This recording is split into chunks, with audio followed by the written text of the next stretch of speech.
Matematikanya ditiadakan nggak jadi Oke. masalah. Dalam kelompok mata pelajaran pilihannya ya. Tentu Jadi saja cari-cari tidak. masalah nanti Cari gitu ya. masalah. Iya, Betul. iya. Kamu mah nggak peka gitu. Nah, Oh, kita kamu mah tengiluan ngarokok tuh tuh solid. solid segala macam atau enggak? Teng itu bisa lato-lato. Nggak solid, nggak menghargai dan Nggak segala macam. Kita butuh me time. Me time ngobrol sama Allah. Iya. Kenapa kamu tertarik dengan program ini? Karena saya ingin menjadi pengusaha.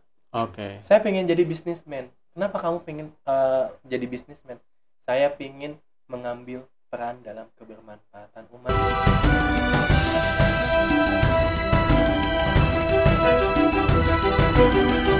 Assalamualaikum warahmatullahi wabarakatuh. Sahabat cendekia muda, bertemu kembali di sebuah program yang akan mengupas tuntas kegiatan-kegiatan yang ada di unit Sekolah Islam Cendekia Muda. Kabar Cendekia Muda.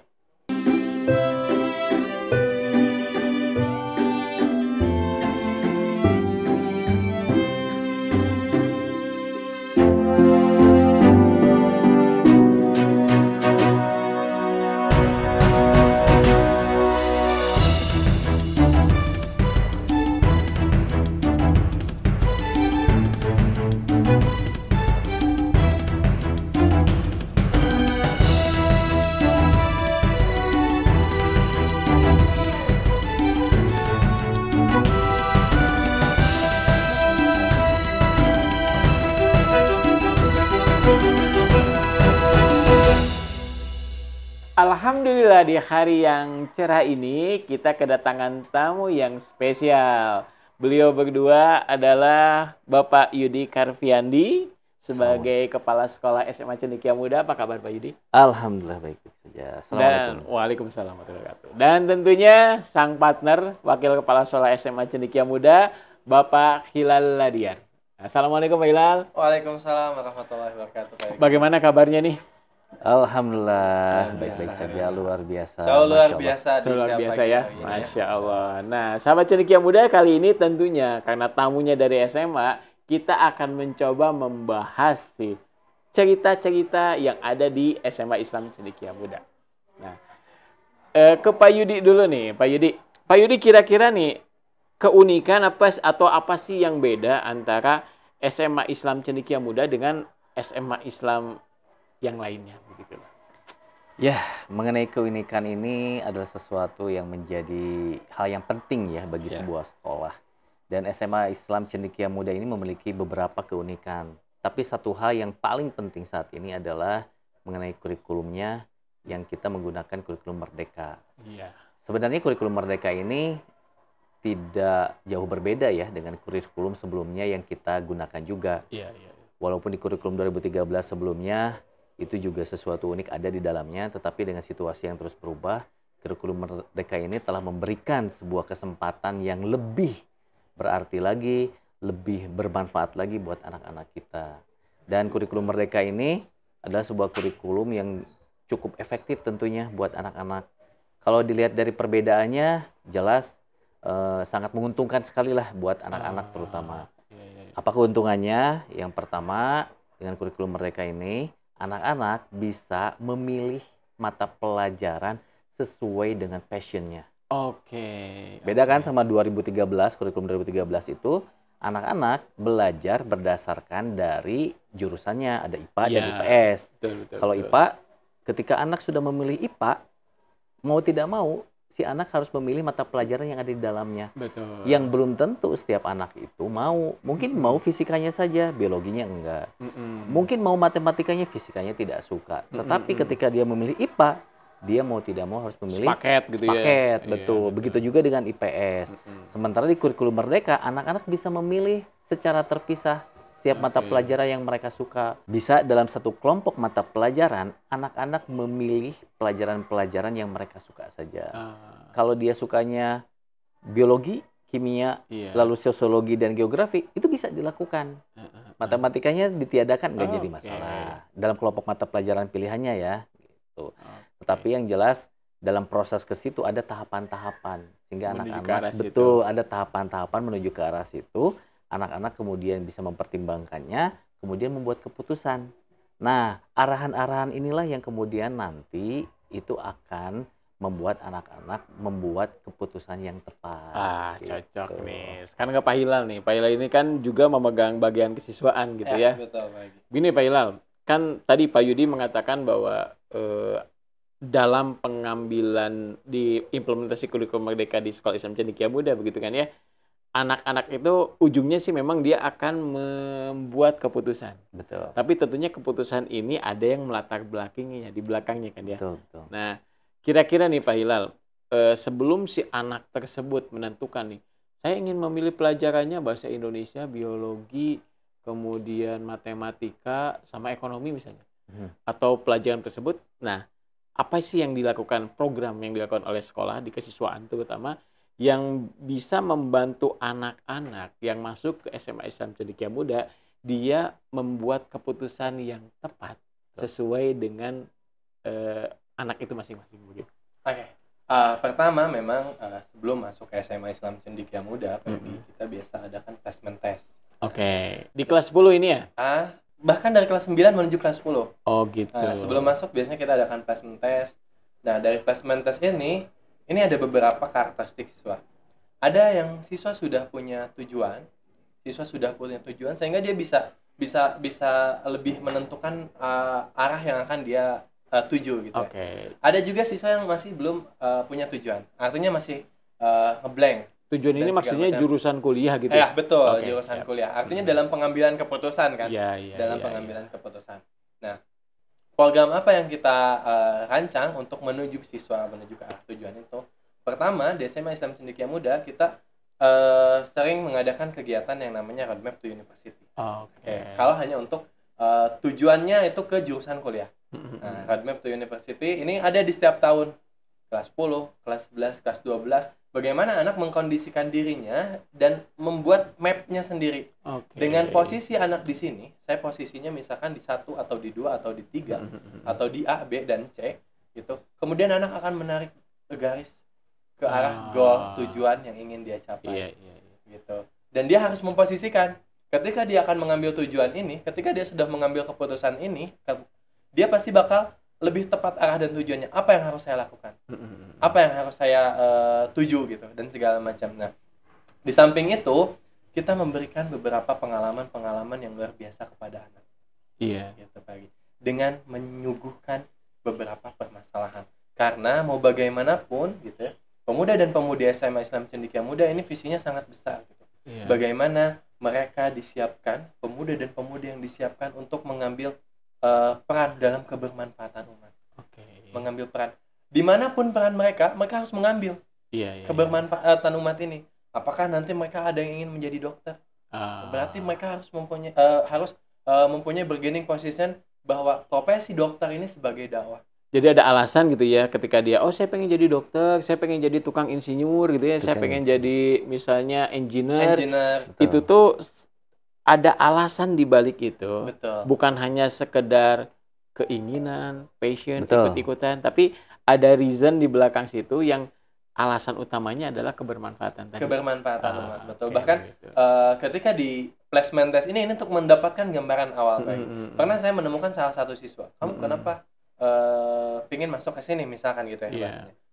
Karena saya tertarik dengan salah satu program yang namanya business marketing atau digital business. Dan itu ada di kelas 12. Di kelas 12. Di kelas 12. Oke. Kenapa kamu tertarik dengan program ini? Karena saya ingin menjadi pengusaha. Saya ingin jadi businessman. Kenapa kamu ingin jadi businessman? Saya ingin mengambil peran dalam kebermanfaatan umat. Saya ingin menjadi pengusaha di bidang kuliner yang tidak akan mempermudah orang-orang dalam memakannya.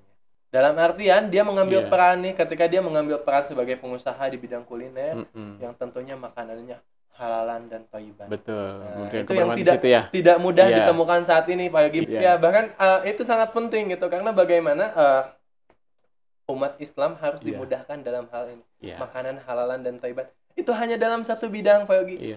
Belum dari beberapa bidang yang lainnya yang sangat banyak umat dan masing-masing anak-anak itu punya ketertarikan di bidangnya masing-masing. Betul. Dan ada beberapa program yang melatar belakangi anak-anak menjadi passionnya ke sini, passionnya ke sini. Dan itu kita akan bangun dan kita kuatkan. Jadi gini mungkin ya gambarannya, nanti mungkin Pak Yudi bisa memberikan penjelasan yang lebih detailnya, gitu ya. ya. Misalnya di kelas pertama masuk mereka itu Iya, di betul. placement test tadi kata Pak Betul. Hilal ya. Kemudian Belum masuk. di kelas 10 itu mereka dapat pelajaran semuanya ya. Betul. Di kelas 11 nih dia sudah memilih Betul, sudah memilih menentukan. pelajaran menentukan yang nanti tadi alasan passionnya dia ke arah mana, lanjut nanti di kelas 12 semakin mengkerucut Betul, betul, ya, betul. sehingga nanti kuliah itu udah kegambar gitu kan Betul, ya. betul. Nah, tentunya tadi yang penguatan di cendekia muda itu adalah ketika di kelas 10 tadi ada masalah tuh ya. Kemudian di kelas 11 kemudian masalahnya mulai menguatkan, di kelas Betul, 12 betul, ini betul. ada entrepreneur. Nah, ini gimana nih Pak Yudi ceritanya nih? Sehingga yang Iya. diharapkan ketika nanti dia di kelas 12 dia ada gambaran bisnis, Iya. kemudian atau entrepreneur tadi ya, dan ujungnya kebermanfaatan Betul, betul. yang dihubungkan tentunya kalau cendekia Iya. muda pasti dengan Syekh Nabawiyah nih. Sahabat Betul, cendekia dan muda pengen GCE tahu ya. nih. Betul. Gimana Pak Yudi? Ya, sebenarnya di kelas 10 ini anak-anak betul tadi ya belajar semua pelajaran atau mata pelajaran dengan porsi yang memang seimbang semuanya. Tujuannya adalah untuk bisa memetakan kira-kira passion mereka ada di mana, sehingga mereka harus merasakan dulu tuh semuanya.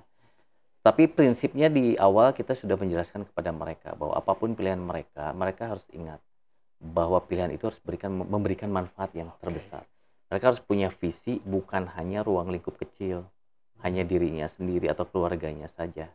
Karena prinsipnya di dalam Al-Quran, Allah telah memberikan sebuah visi yang besar. Dan sifatnya bukan hanya individu, tetapi rahmatan lil alamin. Inna arsalnaka illa rahmatan lil alamin. Tidaklah Allah Rasulullah itu diutus kecuali untuk rahmatan lil alamin. Juga ada dalam surat Al-Baqarah ayat 30 bagaimana Allah telah menetapkan kita sebagai khalifah. Khalifat fil ard. Artinya kan di bumi ini bukan hanya ruang lingkup RT RW saja. Gitu, tetapi bumi ini rahmatan lil alamin. Bukan cuma RT, RW, kota, provinsi gitu ya. Presiden semuanya. Iya. Jadi intinya harus memberikan manfaat ke seluruh alam ini. Nah, artinya visi kita tidak bisa dong kecil, tidak bisa terbatas gitu, tidak bisa gitu. Itu ditransferkan itu ke anak-anak di kelas 10 ya. Betul gitu. Prinsip itu harus benar-benar nancep gitu di hati mereka sehingga nanti mereka membuat sebuah rencana. Jadi ketika dia sudah mau persiapan itu dia memang sudah dikuatkan untuk hal yang besar. Di kelas 11 kan dia memilih ya. Betul. Jadi backgroundnya di situ dulu kelas 10 dikuatin dulu dengan tadi feel art tadi ya. Betul. Iya, jadi harus dikuatkan di situ bahwa itu sebuah prinsip. Tidak boleh tidak.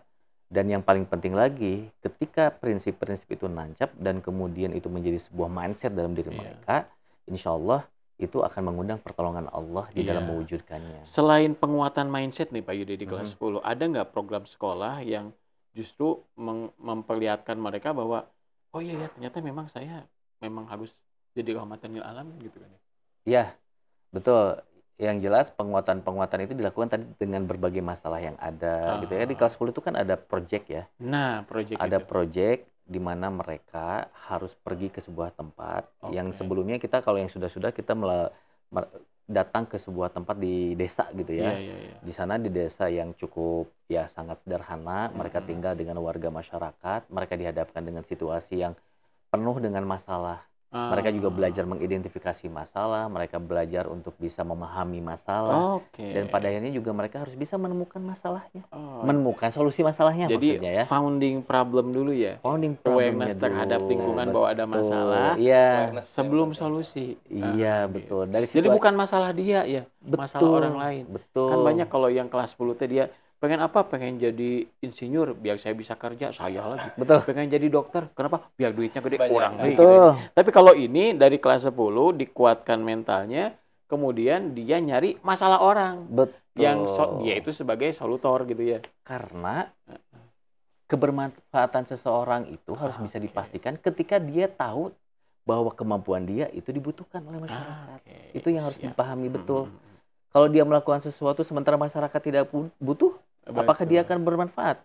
Jadi cari-cari masalah nanti. Cari masalah. Iya betul. Seperti halnya bisnis, kan tidak kemudian buat produknya dulu, tapi kita harus tahu dulu kebutuhan masyarakat baru buat produknya, gitu ya.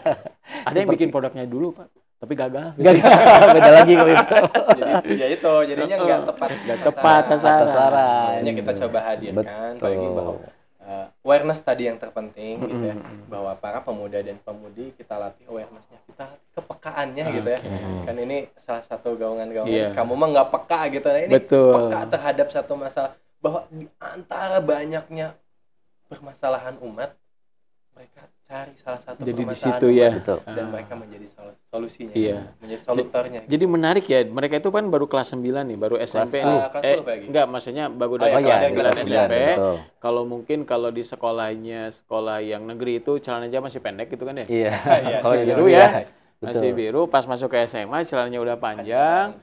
Kalau di SMA Cendekia Muda gebruskeun gebruskeun apa ya? Dimasukin, cemplungin, dia nginep di sebuah desa. Betul. Yang memang sebelumnya sudah dikondisikan dia untuk menemukan masalah-masalah, merasakan, kemudian menemukan masalah, ya sebelumnya udah dikuatkan lagi tentang bahwa kamu itu menjadi orang yang tadi rahmatan lil alamin, sehingga pada saat nanti di kelas 11 nih menentukan mata pelajaran yang pilihan dia pilih, itu akan mendukung solusi dari permasalahan yang dia temukan. Dan tentunya harus sesuai dengan passion mereka. Betul. Gitu. Passionnya itu sesuai dengan masalah, sesuai dengan keinginan mereka. Betul. Dan kan ada juga Pak Hilal, Pak Yudi kan. Nanti kamu kelas 11 jurusan mau pilih pelajaran apa? Kamu naon ya. Atau kadang-kadang teman biasanya. Bismillahirrahmanirrahim. Atau dialungkan pulpen ke mana gitu. Tapi ini mah enggak gitu ya, ini mah enggak. Dan yang jelas masalah yang diangkat pastinya itu menjadi passion mereka kan. Betul. Dari situ aja bisa kita lihat apa itu yang menjadi passion mereka. Dan nanti di akhir semester 2 di kelas 10 itu anak-anak akan melakukan psikotes. Oh, dikuatkan juga dengan psikotes. Betul, psikotes di mana nanti anak-anak akan menemukan passion mereka itu sesuai enggak dengan tes yang ada atau yang dilakukan oleh kita. Karena di sana nanti anak-anak akan mengisi tentunya di dalam psikotes itu nanti mereka akan menemukan jurusan apa yang mereka akan pilih. Dari jurusan yang mereka pilih itu akan muncul mata pelajaran apa yang mereka harus pelajari. Jadi ketika mereka melakukan psikotes itu sudah ada yang melatar belakangi di belakangnya. Betul. Dari misalnya masalahnya apa, saya ingin ke arah mana, sehingga psikotesnya itu secara psikologi masing-masing itu sudah menjurus gitu kan ya. Betul. Dan intinya juga menguatkan apa yang menjadi passion mereka. Betul. Sehingga nanti ketika kita sudah punya datanya, passion saya seperti ini, dikuatkan dengan psikotes. Nah, baru kemudian mereka membuat keputusan gitu ya di kelas 11. Nah, sebenarnya pemerintah kita menyediakan 19 mata pelajaran. 19 mata pelajaran itu sekolah wajib menyediakan 7 mata pelajaran. Dari 7 mata pelajaran, siswa hanya memilih 4 mata pelajaran. 4 mata pelajaran di kelas 12. Di kelas 11. Di kelas 11, maaf. Di kelas 11 4 mata pelajaran. Betul. Jadi pada saat naik ke kelas 11, mereka harus memilih kelompok mata pelajaran yang jumlahnya hanya 4. 4 itu kan bisa campur ya, artinya IPA, IPS bisa campur. IPA, IPS bisa dicampur. Ini nih Pak Yudi yang menarik nih, ketika misalnya saya nih ngobrol dengan teman-teman guru atau komunitas-komunitas guru tentang implementasi kurikulum merdeka di SMA. Problemnya di sini Pak Yudi. Problemnya di sini karena kan sebelum kurikulum merdeka itu sudah IPA IPS nih. Betul. Ya, betul. Jumlah guru, jumlah kelas gitu kan ya, itu tuh sudah di set sesuai seperti itu. Otomatis ketika siswa ini memilih, kemungkinan besar atau ada masalah yang muncul di sana adalah ada mata pelajaran yang menjadi favorit dalam arti kata banyak siswanya. Betul sekali, betul. Ya. Dan ada mata pelajaran yang memang menjadi sangat sederhana karena siswanya sedikit. Betul. Ya. Dan tentunya juga pelajaran yang favorit kelasnya jadi banyak. Betul. Yang ini jadi sedikit. Nah, ini di Cendekia Muda ini bagaimana nih menanggulanginya? Mungkin bisa Pak Hilal menceritakannya nanti kepada Pak Yudi. Ya, betul. Pak Yogi, pertama tadi dari hasil psikotes tadi itu kita sudah punya gambaran. Nah, dari psikotes tuh bisa jadi 2 kemungkinannya Pak Yogi. Pertama, minat dan bakatnya sesuai. Antara minat dan bakat sesuai itu yang nggak terlalu jadi masalah. Nah, yang kedua, antar minat dan bakat itu berbeda. Nah, dan di situ dikuatkan. Anak bebas memilih. Kamu boleh memilih, ingin memilih sesuai minat kamu atau sesuai bakat kamu. Tentunya dua-duanya ada konsekuensi. Ketika memilih sesuai minat, artinya kamu sudah punya motivasi tinggi di sana, karena passion kamu di sana. Gitu. Tapi kamu harus lebih ekstra dalam menjalaninya. Nah, ketika kamu memilih bakat kamu bakal lebih mudah dalam menjalaninya. tapi motivasi yang harus dikuatkan dalam diri kamu. Nah, dari situ kita sudah menanggulangi. Nah, untungnya di kita sangat fleksibel masalah ini, Pak Yogi. Memang betul beberapa sekolah itu agak kesulitan, apalagi dengan beberapa jam mengajar guru Betul. yang ada minimal jam mengajarnya harus segini. Iya, iya. Sementara siswanya nggak ada gitu Iya, ya. betul. Atau yang satu banyak gitu. Atau yang satu banyak. Kewalahan nih. Kewalahan. Nggak kepegang dan segala macam gitu. Nah, kita pertama dari segi guru kita fleksibel. Pernah di awal waktu itu yang memilih fisika itu hanya satu orang, Pak. Tapi jalan itu. Jalan dulu. Nah, Seiring berjalannya waktu. oke. Karena kita masih diberikan pilihan selama 1 minggu, 2 minggu, Pak Yudi ya. Sebulan mungkin Oh, 1 maksimalnya. bulan. Selama 1 bulan maksimalnya anak masih bisa memilih berpindah. Seiring berjalannya waktu, mereka tahu urgensi dan segala macamnya. Ya, jadi nggak 1 orang. Iya. Bisa sampai 8 orang. Yang akhirnya dia memilih sesuai dengan memang yang mendukung passionnya itu. Betul. Bukan hanya dari keminatan gitu kan ya. Betul. Iya, betul. Gitu. Dan termasuk ketika kelas yang paling banyak itu misalkan saat ini kelas yang terbanyak Sosiologi. itu sosiologi, antropologi dan juga biologi ya Pak. Betul. Jadi, Sosiologi hampir dan- semua mengambil itu. Itu nggak jadi masalah juga. Kita masih bisa akomodir itu. Jadi memang memang sesuai dengan visinya ya. Jadi Pak Betul, Yudi ya. betul. Jadi ketika memang di Cendekia Muda mah kalau memang kelasnya banyak, gurunya kurang ya nyari guru lagi gitu ya. Betul. Nggak masalah. Iya, ada masalah ya. Masya Allah. Kalau memang sedikit ya mungkin gurunya yang ada ya kita dimaksimalkan di hal yang lain gitu mungkin Pak Yudi. Betul, betul sekali. Tapi yang jelas dengan pilihan seperti ini, anak-anak bisa belajar secara efektif. Jadi lebih fokus ke anak gitu ya. Lebih fokus ke anak, lebih fokus ke kebutuhan anak, dan lebih fokus pada apa yang menjadi disukai oleh anak itu. Betul. Dari awal sebenarnya kita juga sudah menekankan di kelas 10 itu bahwa kalau kalian ingin mengidentifikasi passion kalian, coba identifikasi pertama, biasanya yang menjadi passion kalian itu kalian senang menjalaninya. Itu kan tidak ada macam-macam, nggak ada keluhan dan yang lain. Kalian senang menjalaninya walaupun susah gitu kan.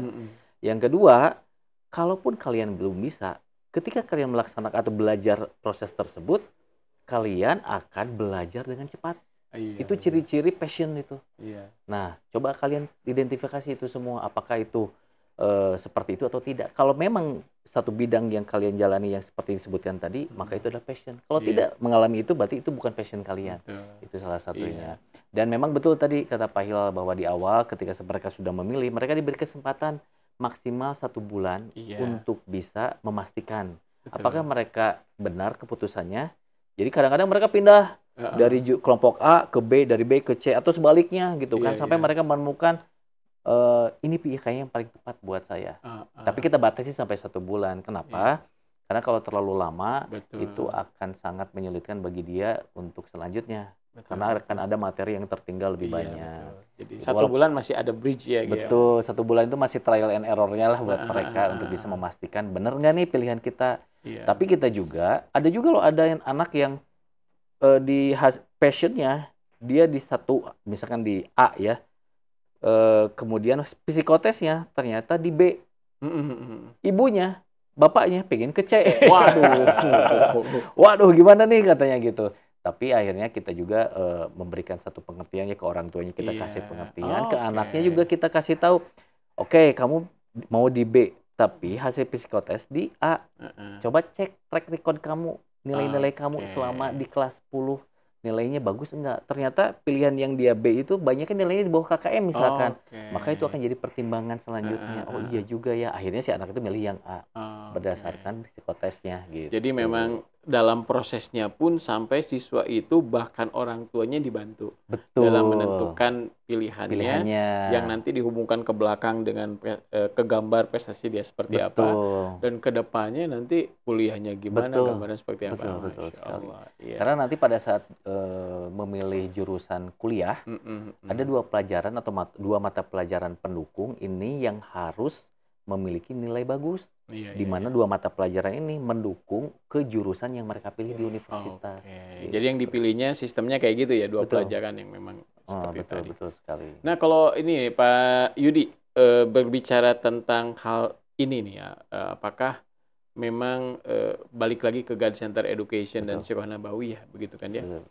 Nah, ada kisah nggak yang kira-kira mengilhami menggambarkan ini sehingga bagaimana nih proses mulai dari anak-anak masuk ke SMA, kemudian nanti dia akan menjadi rahmatan lil alamin di ujung di sana.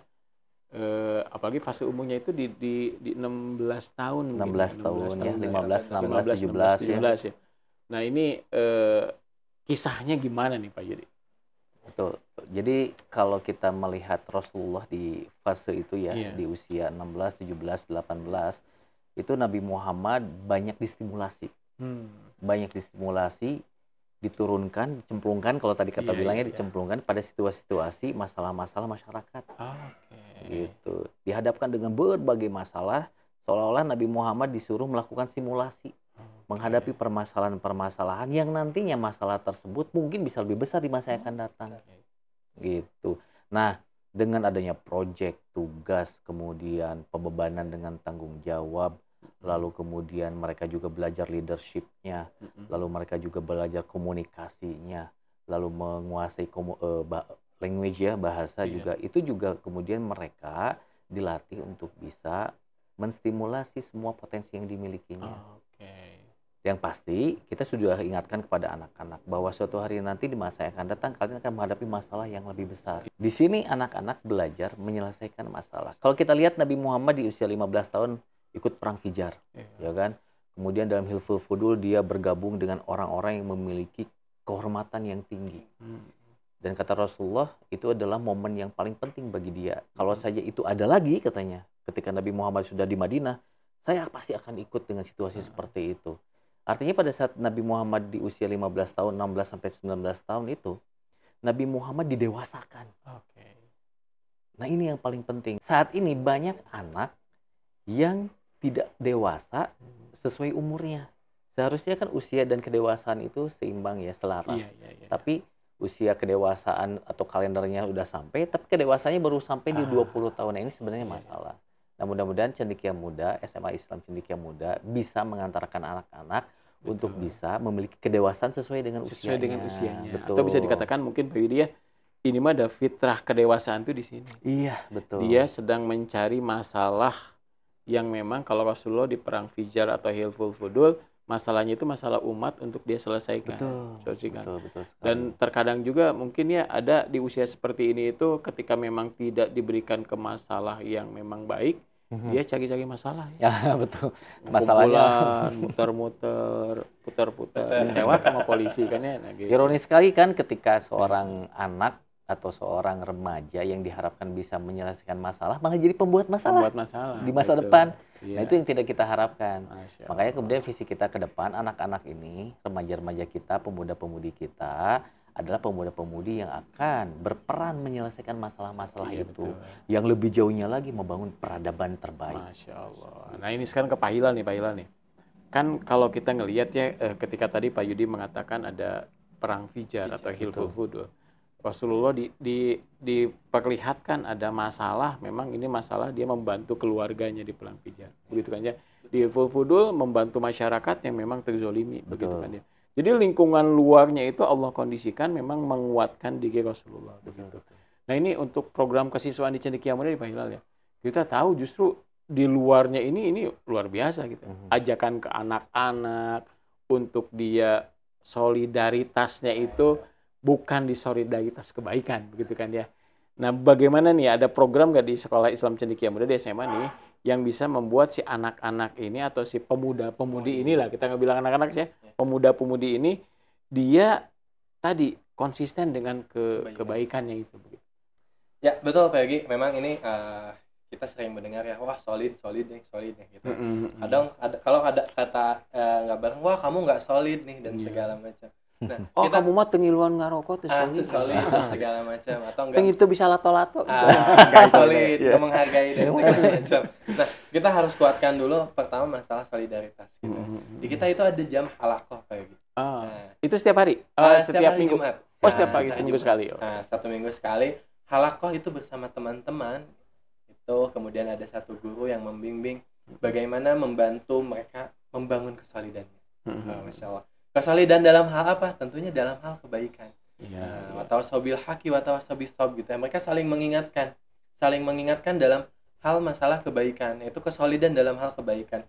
Bahkan beberapa dari teman-teman menyampaikan permasalahan-permasalahannya. Oh, jadi dia omongin di situ, curhat di dan situ. segala macam, Oke. sehingga teman-temannya bisa saling memahami, bisa Mm. saling mengerti, dan tentunya bisa saling menguatkan, baik itu dalam masalah hal ibadah gitu ya, Iya, bagi betul. kemudian dalam hal pertemanan, Iya. dalam hal akademik, tugas dan Mhm. segala macam, Iya. dalam hal sosial gitu ya, tadi Betul, pertemanan betul. dan segala macam, bahkan digiring bahwa setiap insan, setiap dari kalian yaitu menjadi sebagai seorang teman atau sahabat yang menggiring teman lainnya menuju ke dalam surga gitu Masya ya. Allah, Masya Allah iya. ya. Sampai pernah dimunculkan sebuah case, sebuah permasalahan. Jikalau ada teman kamu yang menganggap kamu bahwa kamu tuh sebagai teman yang menghantarkan teman kamu itu ke surga, Iya. bagaimana perasaan kamu? Iya. Tentunya sangat bangga. Dan kamu coba sebutkan teman-teman kamu yang menghantar teman kamu ini untuk menuju ke surga. Jadi tadi saling mengingatkan, Iya, gitu ya. iya. Watawassabil haqqi watawassabil sabr, Iya. gitu.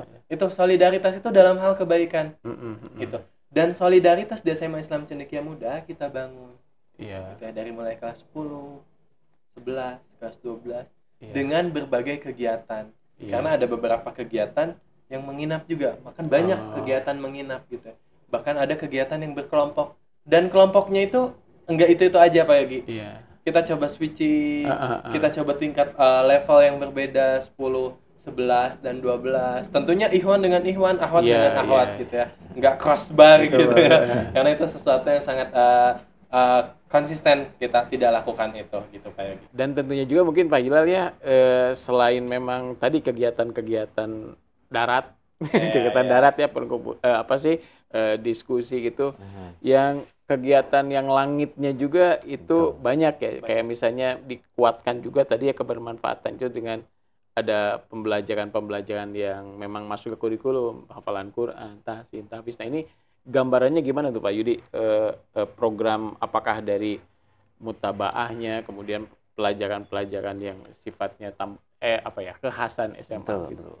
Mutabaah mungkin menjadi satu hal yang sudah kita lakukan ya sejak SD, SMP, SMA, dan di SMA ini insya Allah kita tinggal melakukan penguatan-penguatan. Dan penguatan-penguatan mutabaah kita lakukan setiap hari Senin dan Kamis. Oke. Seminggu 2 kali? Seminggu 2 kali dikumpulin bareng di ruang tengah, semuanya ngumpul di sana, kita kuatkan kayak seperti halnya hari ini kita juga melakukan penguatan bahwa mereka butuh membaca Al-Quran.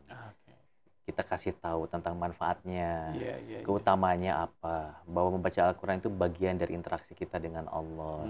Kita butuh me time, me time ngobrol sama Allah. Kita jangan me time-nya ngobrolnya sama teman-teman aja, atau hanya sendirian nggak ada siapa-siapa, kan mengkhawatirkan ya. Tapi me time bersama Allah gitu, agar kita bisa lebih dekat lagi sama Allah. Kita sering merindukan sesuatu yang membuat kita nyaman, tenang. Maka jadikan Allah sebagai tempat tujuan kita gitu ya di akhir nanti. Maka sertakan Allah dalam kehidupan kita untuk minta minimal 5 menit kita ajak seperti itu baca Al-Quran. Dan ketika kita baca Quran misalkan, maka pastikan kita itu sedang berbicara dengan Allah. Dan pastikan juga bahwa ketika kita membaca Al-Quran itu tentang kita loh. Allah kasih tahu tentang bagaimana menyelesaikan masalah-masalah kita. Itu salah satu contoh aja sih. Dikuatkan seminggu 2 kali nih. Seminggu 2 kali itu dalam hal masalah Al-Quran, dalam sholat juga kita terangkan. Terlihat dari trennya waktu saya itu yang lagi futurnya apa. Iya, betul. Gitu sesuai dengan situasi kondisi. Kalau untuk hafalan Qurannya di SMA gimana? Untuk hafalan alhamdulillah kita punya program atau mapel Quranic Study yang dilaksanakan dalam 1 minggu. Itu ada, kalau 1 harinya agak ya 2 jam ya. 2 jam ya efektifnya. 2 jam pelajaran? 2 jam, 2 kali 40 menit. Jadi kalau seminggunya atau 5 hari ya, 5 hari itu, atau 4 hari yang efektifnya berarti ada 2 kali 4, 8 jam. Ditambah di Kholaqoh juga kita lakukan. Dan di akhir Muqayyam Quran juga. Muqayyam Quran ada. Jadi bisa jadi itu pelajaran Quran itu pelajaran terbanyak paling yang banyak, ada di betul, SMA. paling Masya banyak. Allah, Di Muqayyam itu sampai 2 malam 3 hari kan. 2 malam 3 hari mereka kemudian menambah hafalannya. Tapi bukan hanya sekedar menghafalkan saja ya. Tapi juga ada pemahaman-pemahaman yang disampaikan kepada mereka sehingga mereka lebih memahami Al-Quran. Itu dengan target yang memang alhamdulillah ya, mudah-mudahan kita bisa mencapainya. Walaupun alhamdulillah ada yang mencapai sudah 15 juz sudah dia setorkan. Targetnya itu memang 15 juz. 15 juz. Kita 15 juz storannya, 7 juznya mungkin gitu. Dan alhamdulillah ada satu orang sudah untuk yang kelas 12 di semester ini ya, di awal kemarin ya, di semester 1 sudah menyetorkan 15 juznya. Tinggal mereka atau dia gitu ya, anak ini melakukan penguatan lagi agar bisa mungkin 7 juz. Tapi yang untuk dalam melaksanakan proses pendidikan ini, tentunya kita tidak hanya fokus kepada siswanya. Tentunya siswa menjadi sesuatu yang penting jelas. Gitu. Tetapi yang paling penting lagi gurunya juga. Masya Allah. Kenapa gurunya menjadi sesuatu yang sangat penting? Keberhasilan atau kesuksesan pendidikan bagi anak-anak ini itu ditentukan oleh kualitas guru. Maka guru juga kita laksanakan proses pembinaan secara kontinu. Ada setiap Jumat, selain ada regular meeting untuk bisa melakukan konsolidasi, guru-guru juga mendapatkan proses pembelajaran, baik itu bahasa Inggrisnya ataupun amunisi-amunisi yang lainnya seperti skill komunikasi diasah juga, kemudian skill manajemen kelasnya juga kita akan asah, yang tentunya akan terus dievaluasi sampai kemudian kita memang mendapatkan sesuatu yang kita harapkan.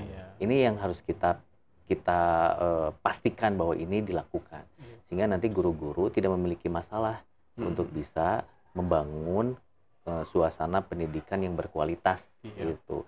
Kan tidak mungkin ya kita tuh menggergaji terus pohon ya, gitu ya. Kecuali kita juga harus mengasahnya.